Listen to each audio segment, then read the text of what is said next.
You are saying that कि मुझे doctor बनना है, मुझे आईएएस बनना है, आईपीएस बनना है, मुझे आईआईटी करना है। तो उसी श्रृंखला में, उसी आपके इंटरेस्ट को जानते हुए मैंने ये प्लान किया कि उस फील्ड में जो भी लोग काम कर रहे हैं, पढ़ रहे हैं या पढ़ लिया है जिन्होंने, वो बच्चे आपके पास आएंगे क्योंकि ये वो लाइफ प्रैक्टिकली अभी जी रहे हैं, है ना। जैसे बहुत सारे बच्चे ऐसे हैं जो डॉक्टर बनना चाहते हैं, है ना। तो आप सबको वैसे 2021 में हमारे स्कूल से 10th किया था, देन 2023 में इसने नीट क्वालिफाई किया और फाइनली अभी ये एमबीबीएस स्टूडेंट है government GM degree hospital Udhampur में, सॉरी जीएमसी उधमपुर, है ना। जो हमारा उधमपुर हॉस्पिटल है, ये भी एक कॉलेज भी है, इस्टेब्लिश हुआ है। और इसकी दिव्यांशी स्टूडेंट है, ये एमबीबीएस पढ़ रही है, जो एक डॉक्टर बनने के लिए जो पढ़ाई होती है वो सब आप जानते होंगे। तो आज मैं आपसे ये चाहता हूँ कि जिन भी स्टूडेंट्स का एम है और बड़ा क्लियर एम है कि मुझे डॉक्टर बनना है, तो आज दिव्यांशी की बातें आप सुने। और 2-3 टॉपिक के ऊपर मैंने दिव्यांशी को ज़्यादा जोर देने के लिए बोला है कि कैसे कैसे नीट की प्रिपरेशन करनी है, कितनी मेहनत करने की नीड है, इज इट हार्ड और नॉट, वो सारी चीज़ें आप लोग समझें।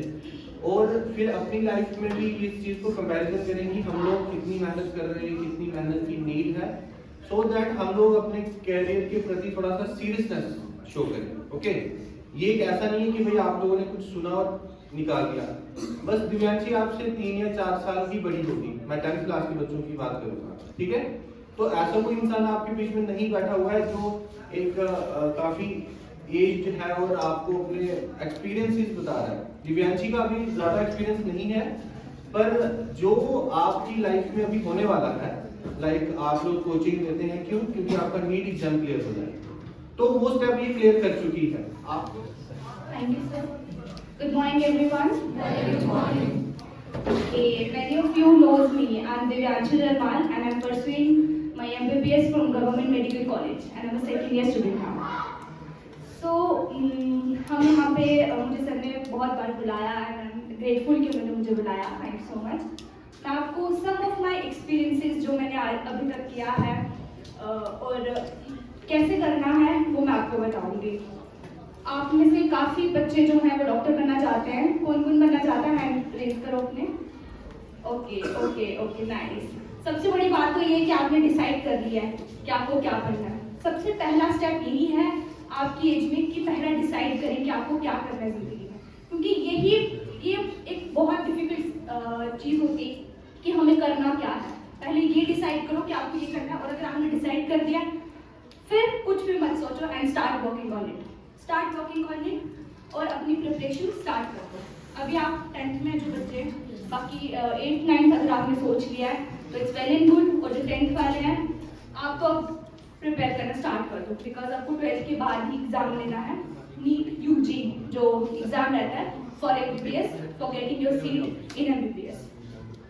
सबसे पहला स्टेप यही होता है कि आपको नीट यूजी एक एग्जाम है, कॉम्पिटिटिव एग्जाम है। Many people, even when I have given my NEET, there were 21 lakh people who have given NEET, and there were only 1 lakh seats. You can see the ratio, which is very less. 21 lakh बच्चे NEET दे रहे हैं, उनमें से सिर्फ 1 लाख को seat मिलेगी। That means you have to work hard to get that seat. ठीक है? So first step तो यही है कि आप अपना गोल सेट करें और अपना माइंड बना लें। सेकंड स्टेप होता है जब आप प्रिपरेशन स्टार्ट करते हैं तो फर्स्ट ऑफ ऑल आपको डिसअपियर होना होता है हर एक जगह से, वेदर सोशल मीडिया। सबसे पहले तो सोशल मीडिया जो आपको सभी बताती होंगी उनको छोड़ देना है। पहले तो 10th तक आपको कुछ आना ही नहीं चाहिए सोशल मीडिया पे, बट अगर चलो आप हैं भी, आपने डिसाइड कर दिया कि अब मुझे प्रिपरेशन करनी है, तो आपको वो डिस्ट्रैक्शंस दूर करनी ही पड़ेगी, ठीक है। और social media first thing, and negative people, negative friends, negative people, whether it's relatives और कुछ भी, जो भी आपके लाइफ में नेगेटिव लोग हैं जो आपको डिमोटिवेट करते हैं, आपको चैलेंज करते हैं, आपको कम दिखाते हैं, आपको उनसे दूर रहना है। आपको उनसे दूर रहना है, अपने फ्रेंड से भी दूर रहना है। इट्स ओके, आपको थोड़ा ऑड लगेगा कि हाँ मैं अपने फ्रेंड से दूर जा रहा हूँ, बहुत दूर है, बट बाद में when you will get succeed, आपको सब कुछ ठीक लगेगा। अच्छे के लिए छोड़ा और इसमें मुझे रिजल्ट्स भी दिए। सबसे पहले ये आपको करना है कि आपको डिसिप्लिन हो जाना है हर जगह से एंड स्टार्ट वर्किंग। फिर नेक्स्ट तो इट्स हार्ड वर्क, जो कि सब करते हैं, सब करना चाहिए। बचपन से हम सुनते आ रहे हैं कि हार्ड वर्क करेंगे तो ही हमें हमारा जो अचीवेबल गोल है वो करना है। अब आज के ज़माने में it's not only hard work, you need to do smart work also. आप बहुत बच्चे हैं जो हार्ड वर्क कर रहे हैं, पर हार्ड वर्क इज नॉट कि जो सब कर रहे हैं, कोचिंग जा रहे हैं, पढ़ रहे हैं, फिर खाना खा के सो गए। हार्ड वर्क वो 3-4 घंटे हैं जो आप एक्स्ट्रा लगा रहे हो कुछ बच्चों से, क्योंकि ये तो सब बच्चे कर रहे हैं। वो आ रहे हैं, कोचिंग जा रहे हैं, स्कूल जा रहे हैं, अपना खाना पीना कर रहे हैं और फिर सो जा रहे हैं। बट वो जो बच्चा रात को नहीं सो रहा, वो जो 3-4 घंटे एक्स्ट्रा लगा रहा है, वो हार्ड वर्क है। ठीक है, वो जो 3-4 घंटे एक्स्ट्रा लगा रहे हैं, चाहे वो सुबह उठ के लगा रहा है, अर्ली बर्ड है, नाइट आउल है, it depends on you, but आपको वो 3-4 घंटे एक्स्ट्रा लगाने ही पड़ेंगे टू डिफ्रेंशिएट कि बाकी सब तो वही कर रहे हैं ना। आपको सीट चाहिए, आपको अलग रहना है, तो आपको अलग रहने के लिए कुछ एक्स्ट्रा तो देना ही पड़ेगा। ओके, तो ये चीज़ आपको करनी पड़ेगी अलॉन्ग विद स्मार्ट वर्क कि किस तरह से पढ़ना है। काफ़ी लोगों को पता है कि पढ़ना है, इतना सिलेबस है, इतनी चीज़ें करनी है, बट सब नहीं कर पाते। सब तो लगे हैं, इतने बच्चे लगे हैं, बट सब नहीं कर पाते। क्यों? कहीं ना कहीं वो रीज़न है कि वो उसको स्मार्टली, एक्यूरेटली नहीं कर रहे हैं। बहुत बच्चे पढ़ रहे होते हैं पर उनके दिमाग में नहीं जा रहा होता, वो सिर्फ पढ़ रहे हैं कि हाँ मैं पढ़ रहा हूँ, बट कितना आप गेन कर रहे हो, दैट्स मोर इम्पॉर्टेंट। कितना आपको याद रह रहा है चीज़ें। इन नीट, स्पेशली नीट, आपको बहुत कुछ याद रखना है, बहुत कुछ। जितनी भी NCERT है आपकी, वो आपको पूरी टिप्स पे होनी चाहिए। और नीट एग्जाम का पैटर्न कुछ इस तरह से होता है कि आपको बहुत ही कम टाइम में क्वेश्चन सॉल्व करना है, बहुत, इवन लेस देन 1 मिनट आपको एक क्वेश्चन के लिए मिलता है, लेस देन 1 मिनट आपको वो सॉल्व करना है, टिक करना है। There are lot of 180 something questions होते हैं जो आपको अटेम्प्ट करने होते हैं इन द गिवन टाइम। तो आपको उसकी स्पीड बनानी है, एक्यूरेसी बढ़ानी है। ठीक है, बाकी ये तो चलो बाद की बात है, पहले आप बैठना सीखो, सिटिंग बढ़ाओ अपनी कि कितनी देर तक मैं बैठ सकता हूँ, कितना बढ़ना। और क्योंकि इसमें तो आपको बैठना ही पड़ेगा, आपको हार्ड वर्क करना ही पड़ेगा, बिकॉज ये चीज़ ही, मतलब ये एग्जाम ही ऐसा है जहाँ पे आपकी मेहनत लगेगी ही लगेगी, बिना मेहनत के आप नहीं कर पाओ। तो पहली बात आपको यही करना है। और बाकी मोटिवेशन के लिए सबसे बड़ी मोटिवेशन होती है आपके पेरेंट्स, आपकी फैमिली, जो आपको जेन्युइनली सपोर्ट करते हैं। ट्रस्ट मी, इसके अलावा आपको कोई सपोर्ट नहीं करता। No friends, no relatives, genuine support कोई नहीं करता। Just your family will support you, वो भी जेन्युइनली। बस आपको उन्हीं की सपोर्ट चाहिए, ठीक है? और आपको किसी की सपोर्ट चाहिए भी नहीं। जस्ट थोड़े टाइम के लिए अपनी सेल्फिश बनना पड़ता है आपको। जब आपको कुछ चीज़ गेन करनी है, आपको क्वालिफाई करना है, you have to be a little bit of selfish and it's okay. बाद में सब वर्थ इट लगेगा कि ओके मैंने ये सब किया है, अगर मैंने अपने फ्रेंड्स छोड़े हैं, पार्टीज छोड़ी हैं, ये सब किया, तो आपको सब वर्थ इट लगेगा, ठीक है? जब बाद में आपको सक्सेसफुल आप होंगे, जब आप एग्जाम क्लियर कर लेंगे। तो इट्स वेरी इंपॉर्टेंट कि आप ये सब करें। और नेक्स्ट थिंग, आप अगर आपका एम है तो आपने विजुअलाइज तो किया ही होगा कि कैसा होगा अगर मेरा क्वालिफाई हो जाता है और मैं डॉक्टर बन जाता हूँ। तो वो विजुअलाइजेशन रखो, वो पॉजिटिव थिंक रखो कि हाँ ऐसा होगा और ऐसा होगा, वो आपको इनर मोटिवेशन देगा, ठीक है? और सबसे बड़ी बात है कि लाइफ एक आइडियल होना चाहिए आपका। जैसे मेरे केस में मेरी फैमिली में भी डॉक्टर्स हैं, लाइक मेरी कज़न जो है वो डॉक्टर हैं, वो मेरे बहुत बड़े आइडियल थे। मैंने उनको देख के ही चूज़ किया कि हाँ मुझे भी ऐसा बनना है या ऐसा करना है। तो आपको भी अपनी लाइफ में इतना कोई ना कोई आइडियल तो होगा ही सबको कि मुझे इस जैसा बनना है, इस जैसा बनना है। तो अपना एक आइडियल रखो कि हाँ मुझे इस जैसा बनना है, तो आपको वो भी एक हेल्प करेगा कि आपका ये गोल है, तो आपको वो अचीव करने में हेल्प करेगा। Okay, next, hard work is the key. I'm repeating again and again, hard work is the key. आपको करना है, hard work ही करना है along with a little bit of smart work, क्योंकि nowadays बच्चे बहुत ज़्यादा smart हो चुके हैं। Everything is available, you need to utilize. अब even COVID के बाद तो ज़्यादा everything is online. You will get everything on YouTube, but you just need to utilize that in an efficient way. ठीक है?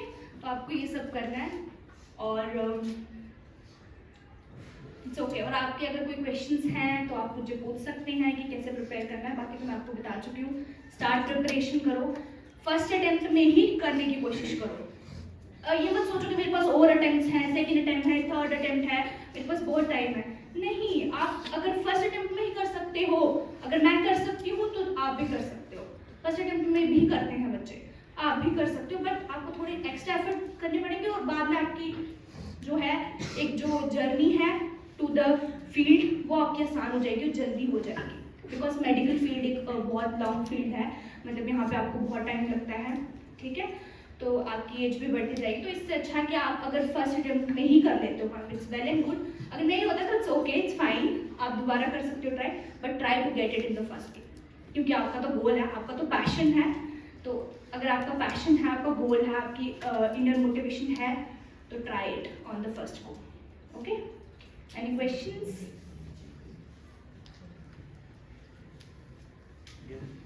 यस। किसी भी कॉम्पिटिटिव एग्जाम को क्लियर करने के लिए कम से कम कितने सिटिंग आवर्स हों? Study hours? Sitting hours. Sitting, okay. देखो, इट डजंट मैटर कितने आवर्स आप पढ़ रहे हो, इट मैटर कि आप 2 घंटों में कितना पढ़ रहे हो। लाइक आप कितना, जैसे जब मैं पढ़ती थी, I used to set targets. आपको अपना प्लान करना है दिन, you need to plan your day, कि आपको मुझे इस टाइम पे, नॉट दैट टाइम टेबल जो हम बचपन में बनाते थे कि ऐसे सुबह उठूंगी, ब्रश करूंगी, खाना खाऊंगी, it's not that. Make your set कि ये मुझे टॉपिक आज कंप्लीट करना है, वेदर इट टेक्स कितने भी hours. Just focus on the topic, not hours कि मुझे इतना घंटा पढ़ना है, इतना घंटा पढ़ना है, no. Focus on the target कि मुझे इतना टारगेट है, मुझे ये टॉपिक कंप्लीट करना है तो करना है, चाहे it takes how many hours. पर ये नहीं है कि मैनेजेबल टारगेट बताना है, जो आप अचीव कर सको, जो आप अचीव कर सको कि हाँ मैं इतना टॉपिक कर सकता हूँ और मैं करूँगा, ठीक है। ये आपका होना चाहिए। बाकी इसमें आवर्स तो लगेंगे वैसे, लाइक 4 to 5, 6 to 7 आवर्स। अगर आप दिन का एफिशिएंटली जो मैं बात करूँ कि हाँ वो एफिशिएंट आवर्स जो आपने उस आवर्स में पढ़ा, वो आपको याद है, वो आप अच्छे से पढ़े हो, आपको उसकी समझ है, दैट इज फ्रूटफुल। तो आपको वो करने की जरूरत है कि आप कितने आवर के टारगेट सेट करो, that's the most important thing. Most you need to plan your day. आपको अपना दिन प्लान करना ही पड़ेगा। आदत डाल लो, अभी से आदत डाल लो कि मुझे दिन का ये मेरा प्लान है, मुझे ये करना है। पहले तो you have to plan your year, you have to plan your weeks, you have to plan your months and you have to plan your day. Plan your day with the actionable plan, जो आप achieve कर सको plan, उस plan को execute करो day. Anything else? Okay, anybody मुझे आपके बहुत सारे क्वेश्चंस थे है ना, तो खुल के पूछिए, कोई इशू नहीं है आपका। इट्स ओके, मैं भी स्टूडेंट हूँ, आई कैन टेल यू। आप बता सकते हैं कि हमारे देश में कितने डॉक्टर्स की कमी है और बच्चों को इस फील्ड में इतना इंटरेस्टली क्यों जाना चाहिए? देखिए, डॉक्टर्स की कमी है बिकॉज काफ़ी सम थाउजेंड्स के ऊपर एक डॉक्टर है, ठीक है। तो डॉक्टर्स की कमी तो है, बट हाँ जॉब एज इंडिया यहाँ पे जॉब अपॉर्चुनिटीज भी कम। But if you are a doctor, you are an individual earner. आप इंडिविजुअली किसी को भी मतलब आप अपना सेटअप कर सकते हो, ट्रीट कर सकते हो, because you have the skill, you know, you have the knowledge. तो आपको एज सच जॉब की ज़रूरत नहीं पड़ेगी, ठीक है, कि मुझे जॉब चाहिए। You can work on your own because you have the skill, you are a doctor, you know the people, patients are there are a lot of patients, so आपको patients ज़रूर मिलेंगे, ठीक है। बाकी जॉब अपॉर्चुनिटीज भी हैं, scope भी है एज अ डॉक्टर, अभी तो है, देयर इज नो सैचुरेशन, अभी तक एज सच सैचुरेशन नहीं आई है, बट हाँ if you have the skill, you are a doctor, you can individually treat. Okay, अच्छा बच्चे, आप लोगों को पता है कि हमारे उधमपुर में भी बहुत सारे कोचिंग इंस्टीट्यूशंस हैं, and do you want to know कि एटलीस्ट कितने बच्चे अपेयर होते होंगे हर साल नीट से, ओनली फ्रॉम उधमपुर, है ना। जैसे दिव्यांशी ने आपको बताया कि 1 लाख सीट्स के ऊपर कितने बच्चे कंटेस्ट करते हैं, 21 लाख, है ना। तो अगर हम लोग रेशियो का कंपैरिजन करेंगे तो it will be huge ratio, है ना। तो Divyanshi, do you have any idea कि उधमपुर से कितने बच्चे कम्पीट करते होंगे हर साल? बहुत सारे बच्चे होते हैं यहाँ पे, कम से कम 1 लाख to 2 लाख बच्चे अब तो बहुत बढ़ रहे हैं, मेरे टाइम पे तो चलो कम थे, अब तो कोचिंग इंस्टीट्यूट्स में भी आप देखो तो बहुत भीड़ है बच्चों की, बहुत। इवन मेरे बैच में देयर वर 80 स्टूडेंट्स जो थे मेरे बैच में, मेरी कोचिंग क्लास में जो मैं पढ़ती थी वहाँ पे 80 बच्चे थे और सिलेक्शन सिर्फ 4 बच्चों का हुआ, तो you can see the ratio, ठीक है। तो 80 स्टूडेंट्स में से सिर्फ 4 बच्चों का सिलेक्शन हुआ था, तो रेशियो में डिफरेंस बहुत ज़्यादा है। बाकी you have to be 4 people, तो आपको तो हार्ड वर्क करना ही पड़ेगा। तो बच्चे लास्ट में मैंने आपको ये चीज़ बताई कि डॉक्टर्स की कमी है हमारे देश में, और जो बच्चे इंटरेस्टली अपने आप को समझते हैं कि मुझे डॉक्टर बनना है, वो सच में अच्छे से सीरियस ढंग से इस डॉक्टर बनने की जर्नी को स्टार्ट करें, क्योंकि हमारे देश में जितनी हमारी पॉपुलेशन है उसके अकॉर्डिंग मुझे लगता है 1000 से भी कहीं ये ऊपर रेशियो होगी पर डॉक्टर। मतलब जैसे दिव्यांशी ने आपको बताया कि 1000 के ऊपर एक डॉक्टर है और 1000 लोगों के लिए एक डॉक्टर है, और इवन की ये तो कुछ सेंसिस के अकॉर्डिंग है, बट मुझे तो लगता है ये 2000 से भी ऊपर रेशियो जा सकती है, क्योंकि हमारे देश में सेंसिस हुए थे 2011 में, उसके बाद पॉपुलेशन के सेंसिस नहीं हुए, and as per the current study हमारी जो पॉपुलेशन है वो चाइना से भी काफ़ी ऊपर चली गई है। ओके, तो आपके जो एम्स है, ये जो डॉक्टर बनने का सपना है बहुत सारे बच्चों का, मुझे लगता है 4-5 बच्चों ने ही हाथ खड़ा किया है, बट एटलीस्ट 20 to 25 स्टूडेंट्स मुझे ऐसे लगे जो सीरियसली डॉक्टर बनना चाहते हैं, और उनके फेथ के लिए या उनके अवेयरनेस के लिए हम लोगों ने आज का ये सेशन रखा था। आप लोग ये चीज़ जान सकते हैं कि डॉक्टर की रिक्वायरमेंट इतनी ज़्यादा है कि कभी भी आप लोगों ने डॉक्टर को दिखाना हो तो कितनी लंबी लाइन होती है, कितने कितने नंबर जो है वो डॉक्टर ने एक दिन में अलॉट किए होते हैं, है ना। तो these are the requirement in the society that you people need to fulfil. कौन फुलफिल करेगा? आप लोग फुलफिल करेंगे। नहीं तो आपका अगर इतना डेडिकेटेड सपना है डॉक्टर बनने का, तो बाद में फिर क्या होता है कि डोनेशंस के ऊपर चीजें चली जाती हैं। और इंडिया में भी बहुत सारी यूनिवर्सिटीज हैं आउटसाइड द इंडिया, बांग्लादेश में, यूक्रेन में बहुत सारे प्लेटफॉर्म है जहाँ से आप डॉक्टर की ट्रेनिंग कर सकते हैं, but that will be secondary option and it also need a huge amount of money in crore. ठीक है, करोड़ों में डोनेशंस देनी पड़ती है, फिर जाके कॉलेज में कहीं मैनेजमेंट सीट मिलती है, then you can fulfil your dream to become a doctor. But before that you are in a perfect stage right now where you can start the journey to become a doctor. After 12th class you can appear for your NEET examination. Divyanshi 11वीं में बच्चे appear हो सकते हैं क्या? कुछ ऐसा होता है? आफ्टर 12th के बाद वो एज सेट होता है वहाँ पे, 17 ईयर से कम की एज, या फिर वो लेता ही नहीं है। हाँ, नहीं लेते, फिर आप एग्जाम फॉर्म फिल कर सकते ओके, हैं, मतलब 12th के बाद आप 12वीं तब तक आप तैयारी कर सकते हो। आप ये जो मॉक टेस्ट वगैरह होते हैं इसमें आप अपेयर हो सकते हो ताकि आपको अपना पोटेंशियल दिख जाए। पर after that you are fully eligible, after class 12 you are fully eligible to go for NEET exam and become a doctor. जैसे दिव्यांशी ने अभी एक चीज की कि आपको फर्स्ट अटेम्प्ट में ही करना है। फर्स्ट अटेम्प्ट का मतलब आपको फिर साल वेस्ट नहीं करना पड़ेगा। नहीं तो मैंने बहुत सारे बच्चे ऐसे भी देखे हैं जिनकी जिद होती है भाई मुझे डॉक्टर बनना है, और वो अपना 1 साल ड्रॉप करते हैं, 2 साल करते हैं, 3 साल करते हैं, और फाइनली मैंने चौथे अटेम्प्ट वाले भी बच्चे देखे हैं जो चौथा अटेम्प्ट देते हैं, मतलब 4 साल अपनी लाइफ से वो बिल्कुल प्रिपरेशंस के लिए देते हैं, फाइनली लकीली उनका फिर लास्ट में नहीं टारगेट जो है वो अचीव हो जाता है। But don't go for this multiple attempts, go for a single attempt and try to achieve this NEET exam in your first exam. और बहुत सारे बच्चे जो हैं वो डिजर्विंग भी है, नो दैट, बस आपको डायरेक्शंस की नीड है, आप लोगों को थोड़ा सा मोटिवेशन की नीड है। जैसे आपको बताया कि अगर करना है तो hard work is the only की। सिटिंग करनी पड़ेगी, रात को देर तक बैठना पड़ेगा, सुबह उठना पड़ेगा, गलत कंपनी को छोड़ना पड़ेगा, अच्छे फ्रेंड्स को पकड़ना पड़ेगा। I told you multiple times कि you have to choose your company very wisely. आपके अगर अच्छे फ्रेंड्स नहीं हैं तो उनको छोड़ना पड़ेगा, अच्छे फ्रेंड्स ढूंढने पड़ेंगे ताकि आपको वो डायरेक्शन दे सके। अभी की लाइफ जो होती है ना ये बड़ी मजेदार होती है। अगर आपकी लाइफ बड़ी मजेदार चल रही है तो आपकी लाइफ अच्छी नहीं होगी, मैं आपको क्लियरली बोल रहा हूँ। अगर आपकी अभी की लाइफ हार्ड होगी तो आपकी आने वाली लाइफ अच्छी होगी। अगर आपको किसी चीज को करने में मजा आता है तो मतलब आपको वो चीज अच्छी, आपके लिए वो चीज अच्छी नहीं है। बच्चे हार्ड वर्क करना पड़ता है, बहुत सारे बच्चे हार्ड वर्क करते हैं और फाइनली अपनी लाइफ में कुछ अचीव करते हैं।